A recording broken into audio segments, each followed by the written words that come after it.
एक बार की बात है, गौतम बुद्ध मगध राज्य के एक गांव में ठहरे हुए थे। गांव से थोड़ा ही बाहर एक मोची अपने परिवार के साथ रहता था। उस मोची के घर के पास एक तालाब था। मोची हर रोज की तरह उस तालाब में से पानी लेने के लिए आया। तभी उसने वहां पर एक अद्भुत पुष्प देखा। वो पुष्प दिखने में काफी सुंदर था और काफी चमत्कारी भी प्रतीत हो रहा था। उस मोची ने तुरंत अपनी पत्नी को बुलाया। मोची की पत्नी काफी आध्यात्मिक और धर्म में आस्था रखने वाली थी। वो पुष्प को देखती ही समझ गई कि यहाँ से जरूर महात्मा बुद्ध गुजरे होंगे। उन्हीं के प्रताप से यह पुष्प खिला है।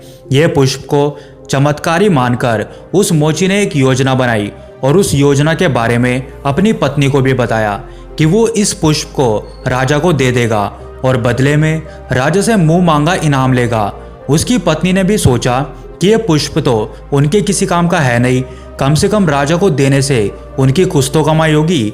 पत्नी से सहमति के बाद वो मोची राजा के दरबार के लिए निकल गया। रास्ते में जाते समय उसे एक व्यापारी मिला। उसने मोची के हाथ में पुष्प देख के मोची से पूछा कि भाई, ये पुष्प लेकर तुम कहाँ जा रहे हो? मोची कहता है, मैं इस पुष्प को राजा के पास ले जा रहा हूँ और इसे राजा को देकर राजा से मुंह मांगा इनाम लूंगा। व्यापारी मोची को एक प्रस्ताव देता है कि यह पुष्प तुम मुझे दे दो, बदले में मुझसे 100 स्वर्ण मुद्राएं ले लो। ये सुन के मोची सोच में पड़ गया कि अगर ये मुझे 100 स्वर्ण मुद्राएं दे रहा है तो राजा मुझे कितना देगा। ये सोचकर मोची उस व्यापारी को पुष्प देने से मना कर देता है और आगे चला जाता है। थोड़ा आगे जाने के बाद मोची को रास्ते में राजा मिल जाते हैं, जो गौतम बुद्ध से मिलने के लिए जा रहे थे। वो मोची के हाथ में उस दिव्य पुष्प को देखकर अचंभित हो जाते हैं। वो मोची से कहते हैं कि ये सुंदर पुष्प तुम मुझे दे दो और बदले में मुझसे 1000 स्वर्ण मुद्राएं ले लो। ये सुनकर मोची सोच में पड़ जाता है और उसके मन में एक अजीब सी चेतना उठ जाती है। मोची उस पुष्प को राजा को नहीं देता और भागकर सीधा गौतम बुद्ध के पास चला जाता है।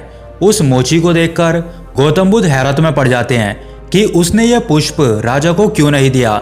फिर गौतम बुद्ध उस मोची से सारी बात जानते हैं। सारी बात बताने के बाद वो मोची उस पुष्प को गौतम बुद्ध के चरणों में अर्पित कर देता है और कहता है कि पहले इस पुष्प को लेकर मेरे अंदर लालच आ गया था, लेकिन अब मैं समझ गया हूँ कि आपकी एक छाया पड़ने से अगर यह पुष्प इतना दिव्य हो गया है, तो अगर उसकी छाया में मैं स्वयं चला जाऊं तो मेरा जीवन भी धन्य हो जाएगा। इसके बाद वो मोची जीवन भर बुद्ध का शिष्य बना रहा। दोस्तों, इस कहानी से हमें ये सीख मिलती है कि इस जीवन में ऐसी बहुत सी चीज़ें हैं जो हमें अपनी ओर आकर्षित करती हैं, लेकिन हमें उनके लालच में ना फंसकर अपने ज्ञान का प्रयोग करके अपने जीवन में सही रास्ते को चुनना चाहिए। आपका इसके बारे में क्या कहना है? कमेंट करके ज़रूर बताइएगा।